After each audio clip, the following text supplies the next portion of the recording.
Very good morning, dear students. Before the start of the class, let us take a pledge to fight the deadly coronavirus. I, Harpreet Singh, commit to be vigilant and bear in mind at all times the risk to myself and my colleagues from COVID 19. I promise to take all necessary precautions that prevent the spread of this deadly virus. I promise to follow and encourage others to follow the COVID 19 appropriate behavior. To always wear a mask, face cover, especially when in public places, to maintain a minimum distance of 6 feet from others, to wash my hands frequently and thoroughly with soap and water, and together, by taking all these precautions, we will win this fight against COVID-19. Students, today in this AV, we will revise the first chapter, Goods and Service Taxes.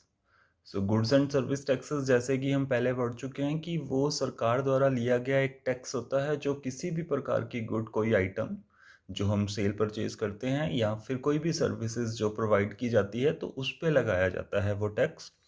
और सबसे पहले GST को पढ़ने के लिए हमें एक दो टर्म्स को डिफाइन करना पड़ेगा।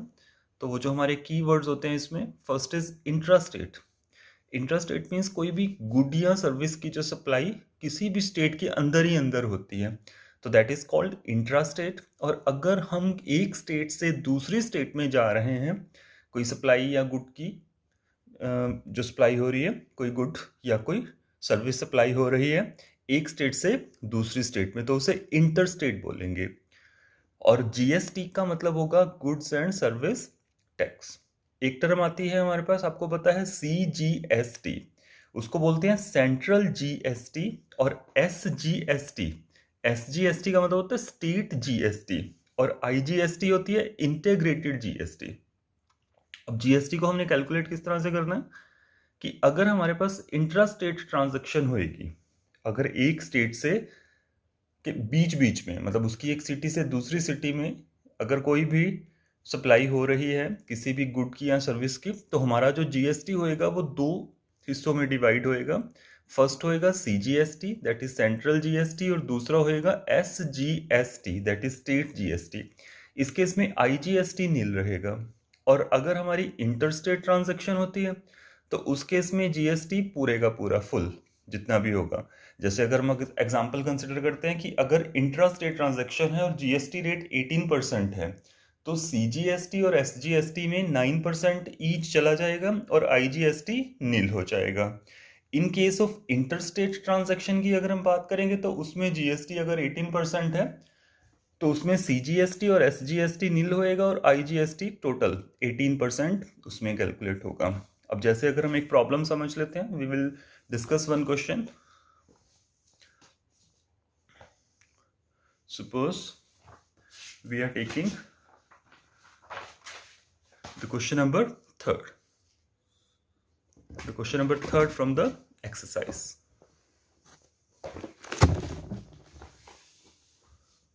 The question number 3rd from exercise is,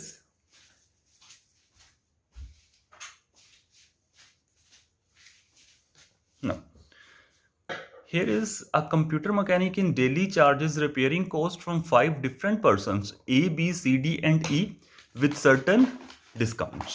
ठीक है, वो कुछ डिस्काउंट देता है 5 पर्सन को रिपेयर के लिए। And this is the table, name of the person ABCDE, repairing cost in rupees ये दे रखी है हमें, फिर डिस्काउंट दे रखा है। If the rate of GST is 18%, then find the total money including GST received by the mechanic. तो इस केस में हमें क्या कैलकुलेट करना है? In this case we have to calculate the total money received by the mechanic from the 5 different persons. तो इसमें हम क्या करेंगे, we will do one table. इस तरह से हमारा टेबल बनेगा जिसमें कि नेम ऑफ पर्सन, उसके बाद repairing cost in rupees, then discount percent and selling price. अब हमारे पास जो फर्स्ट पर्सन को उसने रिपेयरिंग कॉस्ट प्रोवाइड करी है दैट इज 5500, डिस्काउंट दिया 30%, तो इसका मतलब वो 70% चार्ज करेगा। तो हम क्या करेंगे, सेलिंग प्राइस निकालने के लिए या डिस्काउंटेड वैल्यू के लिए हम 5500 का 70% कैलकुलेट करेंगे, and that is 70 into 5500 over 100, और it comes out to be 3800 50। इसी तरह से हमने पर्सन बी के लिए कैलकुलेट करा 3750, पर्सन सी के लिए कैलकुलेट करा 3360 और पर्सन डी के लिए कैलकुलेट करा वो आया 5760 एंड ई पर्सन से उसने चार्ज करा 2100। तो टोटल अमाउंट जो उसने चार्ज करा 18,820। नाउ इट इज हियर यहाँ पे हमारे पास जीएसटी है 18% and it is case of intrastate. तो इसमें हमें सीजीएसटी और एसजीएसटी दोनों अलग अलग से कैलकुलेट करनी पड़ेंगी। अब जीएसटी रेट 18% है, तो जो इंट्रास्टेट में सीजीएसटी और एसजीएसटी होते हैं वो इनका हाफ हाफ हो जाता है। तो सीजीएसटी होएगा 9% ऑफ 18,820, कैलकुलेट करा तो वो आया 1,693.80। इसी तरह से एसजीएसटी अगर आप कैलकुलेट करोगे सेम आएगी। तो जो टोटल मनी वो मैकेनिक रिसीव करेगा वो इन टोटल अमाउंट को प्लस करेंगे, अमाउंट मतलब डिस्काउंटेड वैल्यू, फिर सीजीएसटी, फिर SGST, and it comes out to be 22,207.60। तो इस तरह से हम उसका टोटल बिल अमाउंट या टोटल जो उसने रिसीव करी है मनी वो हम कैलकुलेट कर सकते हैं। And similarly we can take the other problems also. अगर हम नेक्स्ट केस, जैसे कि इसमें फोर्थ केस ही है, in case of question number fourth आप सिमिलरली कर सकते हो, find the amount of bill for the following interstate transaction of the goods and services and the GST rate is 5%। अब यहाँ पे ये इंट्रास्टेट उसने ऑलरेडी हमें बोल रखा है कि it is the case of intrastate. तो टेबल जो हमारे पास बनेगा सेम उस तरह से। अब यहाँ पे क्वांटिटी दे रखी है, एमआरपी दे रखा है, तो हम total cost of each quantity calculate कर लेंगे, उसके बाद डिस्काउंट एंड देन फिर प्रीवियस क्वेश्चन की तरह डिस्काउंटेड वैल्यू इन दिस वे। यहाँ पे जो टोटल कॉस्ट ऑफ क्वांटिटी है वो कैसे आएगी, क्वांटिटी जो उसके नंबर ऑफ आइटम्स है और एमआरपी ऑफ ईच क्वांटिटी को मल्टीप्लाई करके, एंड उसके बाद फिर आप डिस्काउंटेड वैल्यू निकाल के, टोटल अमाउंट निकाल के, जीएसटी को दो हिस्सों में डिवाइड करके सीजीएसटी और एसजीएसटी, और टोटल बिल अमाउंट कैलकुलेट कर सकते हो। ठीक है जी। इसी तरह से you can do question number 5, you can do question number 6 in the same way, question number 7, question number 8, question number 9, all the sums are same.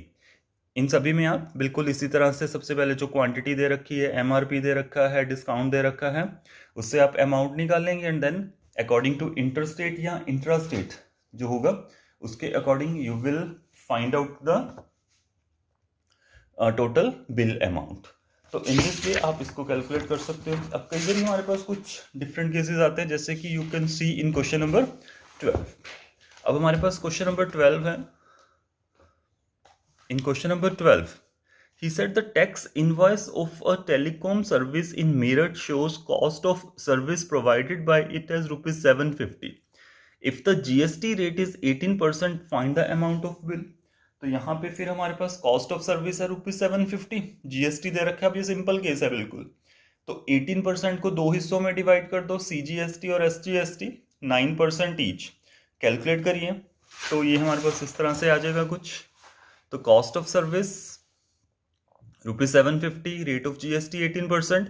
अब ये सर्विस वो उसी स्टेट में प्रोवाइड कर रहे हैं तो इंट्रा स्टेट का केस लगेगा। सीजीएसटी एसजीएसटी अलग अलग से निकाल के 18% का हाफ कर दीजिए, 9% हो गया। तो 9% of 750 comes out to be rupees 67.50। तो जब हमने सारा बिल अमाउंट कैलकुलेट करना है तो कॉस्ट ऑफ सर्विस, सीजीएसटी और एसजीएसटी का प्लस कर देंगे, तो आंसर आएगा रुपीज 885। तो in the same way you can take anything, any problem you can solve. अब इसमें जैसे क्वेश्चन नंबर अगर हम 14 की बात करते हैं तो उसमें बोलते हैं कि mister Malik went on a tour to Goa, he took a room in a hotel for 2 days at the rate of rupees 5000 per day. On the same day his friend join also and the hotel provide an extra bed charging rupees 1000 per day for the bed. How much GST at the rate of 28% is charged by the hotel in the bill to Mr. Malik for both of the days? अब यहाँ पे जो total renting की अगर हम बात करें तो टोटल रेंट पर डे कितना हो जाएगा 5000 प्लस 1000 दैट इज रुपीज 6000। और कितने दिनों के लिए उन्होंने स्टे करा, that is for 2 days। And तो टोटल रेंट बनेगा हमारा rupees 2 into 6000 that is rupees 12000। तो रेट ऑफ जीएसटी 28% है, तो फिर उसी तरह से सीजीएसटी और एसजीएसटी कैलकुलेट करिए। और इसमें हमें सिर्फ ये बताना है कि कितनी जीएसटी चार्ज करी है, तो इसको प्लस कर दोगे। 1680 कम्स आउट टू बी 3360। तो in this way you can calculate the GST और the total amount of the bill and anything which is asked on the basis of goods and service taxes, that is GST। तो इनको आप सारों को revise करेंगे and practice as many sums as you can, then the concept will be very clear to you, and I hope कि this revision AV is very helpful to you, and revise as much as possible. So thanks for watching this AV.